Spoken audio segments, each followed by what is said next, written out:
ایک بار پھر سے پاکستان FATF کی گرے لسٹ میں سے نکلنے میں ناکام ہو چکا ہے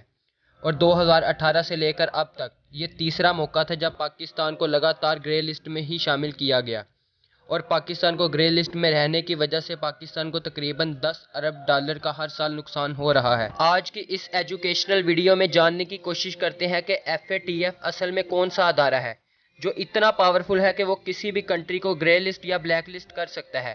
اور اگر FATF کسی کنٹری کو بلیک لسٹ یا گرے لسٹ کر دیتا ہے تو اس سے اس کنٹری کو کیا نقصان پہنچ سکتا ہے، اور اگر پاکستان نے اس کے دیے ہوئے ایکشن پلان پر عمل درآمد نہ کیا تو پاکستان اور ایک عام آدمی کو اس سے کیا نقصان پہنچ سکتا ہے۔ لیکن اس سے پہلے اگر آپ لوگوں نے ابھی تک ہمارے اس چینل کو سبسکرائب نہیں کیا تو آپ چینل کو سبسکرائب کر کے ہمارے اس ایجوکیشنل پلیٹ فارم کو جوائن کر سکتے ہیں،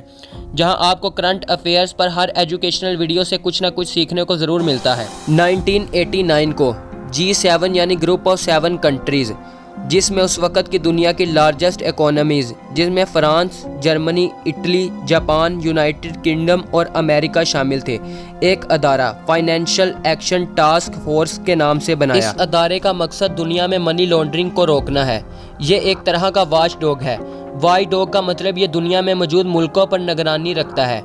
کہ کوئی بھی ملک کسی دہشت گرد گروہ کو فائنینشل سپورٹ فراہم نہ کرے،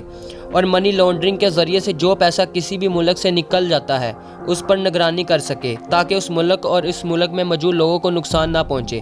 اگر کسی بھی کنٹری سے غیر قانونی طریقے سے پیسہ باہر جاتا ہے تو وہ ملک غریب ہو جاتا ہے اور کرنسی ڈی ویلیو کی وجہ سے اس ملک کے لوگ غربت کی لکیر سے نیچے چلے جاتے ہیں۔ اس سارے پروسیس کو روکنے کے لیے ان G7 کنٹریز نے FATF کے نام سے ادارہ بنایا۔ یہ ایک طرح کی انٹر گورنمنٹ باڈی ہے، یعنی اس ادارے میں مختلف کنٹریز کی گورنمنٹ انوالو ہیں جو دنیا میں فائنینشیل سسٹم کو لے کر کسی بھی انلیگل ایکٹیویٹی کے خلاف رول اینڈ ریگولیشن کو سیٹ کرتی ہیں، اور یہ ان کنٹریز جن میں دہشت گردوں کو فائنینشیل سپورٹ فراہم کی جاتی ہے ان پر پابندیاں لگا کر ان کو مجبور کرتی ہیں کہ وہ ٹیرر فائنینشیل سپورٹ کو روک سکیں،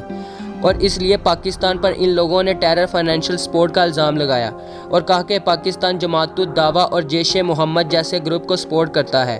اور ان کے مطابق ان گروپس نے 2009 میں ممبئی میں دہشت گرد حملے کروائے جس کی وجہ سے 150 سے زائد لوگ مارے گئے، اور چونکہ انڈیا FATF کا ممبر ہے اس لیے پاکستان کو ان الزامات کی بنیاد پر گرے لسٹ میں شامل کر لیا گیا۔ جب بھی کوئی کنٹری فائنینشیل ٹیررزم سپورٹ میں انوالو ہوتی ہے تو FATF اس کنٹری کو اس کے بارے میں آگاہ کرتی ہے اور اس کنٹری کو وارننگ کے طور پر اس پر کچھ پابندیاں لگا کر اس کنٹری کو اپنی واچ لسٹ میں شامل کر لیتی ہے،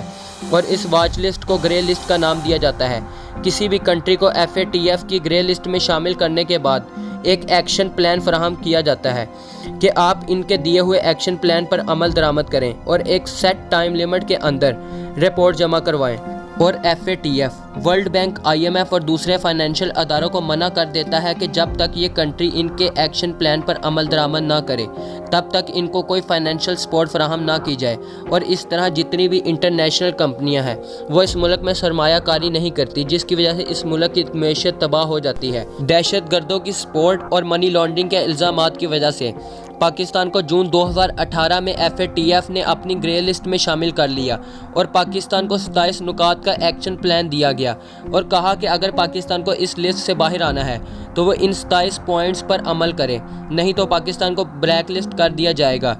جس کے بعد پاکستان کے ساتھ کوئی بھی ملک کسی بھی قسم کا کوئی تعلق نہیں رکھ سکتا۔ اور پاکستان کے ساتھ 19 ممالک ایسے شامل ہیں جن کو FATF کی گرے لسٹ میں شامل کیا گیا ہے، اور صرف 2 ممالک ایران اور ساؤتھ کوریا کو FATF کی بلیک لسٹ میں شامل کیا گیا ہے، اور ان ممالک کے ساتھ کوئی بھی ٹریڈنگ نہیں کر سکتا۔ جون 2018 کو جب پاکستان کو گرے لسٹ کیا گیا تو اس وقت پاکستان کو 2019 کے آخر تک کا وقت دیا گیا کہ وہ ان 27 نکات پر عمل درآمد کرے، لیکن کووڈ کی وجہ سے اس کو ایکسٹینڈ کر دیا گیا،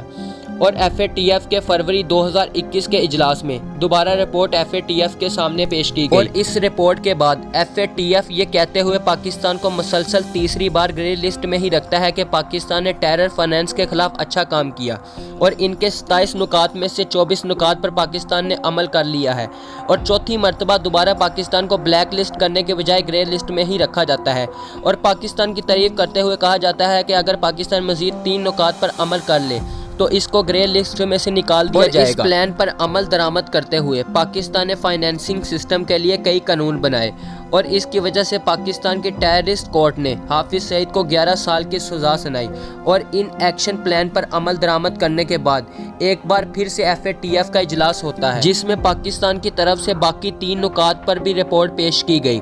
اور امید کی جا رہی تھی کہ اس بار پاکستان گرے لسٹ سے نکل جائے گا، لیکن ایک ایکشن پلان پر عمل نہ کرنے کی وجہ سے پاکستان کو ایک بار پھر سے گرے لسٹ میں ہی رکھا گیا۔ گرے لسٹ میں رہنے کی وجہ سے پاکستان کی معیشت مزید تباہ ہو رہی ہے اور تقریباً ہر سال $10 ارب کا نقصان پہنچ رہا ہے۔ FATF کی ان پابندیوں کی وجہ سے فائنینشیل باڈیز پاکستان کو مالی مدد فراہم بھی نہیں کر سکتی، جس کی وجہ سے پاکستان کی معاشی حالت خراب سے خراب تر ہوتی جا رہی ہے اور امید کی جا رہی ہے کہ پاکستان کی حکومت اس سارے مسئلے سے جلد نکل جائے گی۔ اور اگر پاکستان FATF کی گرے لسٹ میں سے نکلنے میں کامیاب ہو جاتا ہے تو بہت ساری انٹرنیشنل کمپنیز پاکستان میں سرمایہ کاری کر سکیں گی، جس سے پاکستان کی معیشت بہتر ہو جائے گی۔ امید کرتا ہوں دوستو آج کی اس ایجوکیشنل ویڈیو سے آپ کو کچھ نہ کچھ سیکھنے کو ضرور ملا ہوگا، اور اگر آپ لوگوں کو میرا کام پسند آتا ہے تو آپ چینل کو سبسکرائب کر کے میرے کام کو سپورٹ بھی کر سکتے ہیں۔ تب تک کے لیے اللہ حافظ۔